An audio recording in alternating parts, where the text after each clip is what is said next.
Continuation ni Migoy sa atong stretching last night.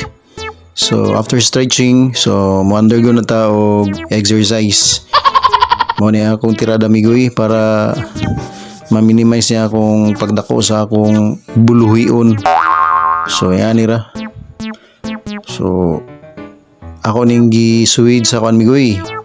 YouTube, daghan na kayo dito. Kung ganahan kang mapagamay sa imuhang buyon, ingani ra. Ano yung number 1 akong gibuhat. So 50 times 1 repetition ra. Matik na. Nya every night, goods na. Dili ra po kayo pasulabihan na to kay napamantay trabaho. Then sunod na, ngani. Matik na na. Abot-abot ra sa tuwang kuan ba, lapa-lapa. Para na skilled na ato mga bilbil. Dili kay mo yat-yat. Nara. Kilid-kilid ba, hikap-hikap na kuan, lapa-lapa. No goods na. Ano number 2 na ako? Ako number 3. Kita na number 3 unsa na. Ayos pa ng number 3. Kani siya 50 hapo na 50 times ng buhaton. Every night ay lingaw, matik na. Ano number 3 na ako.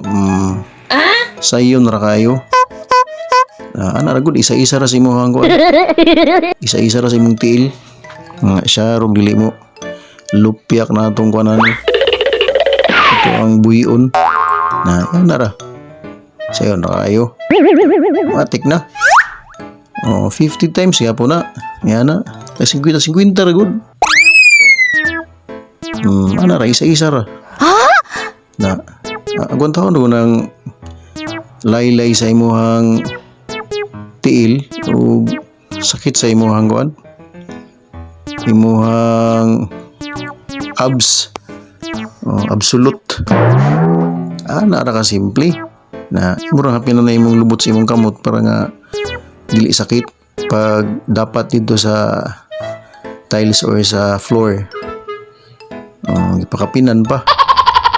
Nara parang maabot 50 ba? Muna yung number, kapila na ako, number 3. Number 3. Man na, number 4. Lailay po kayo na.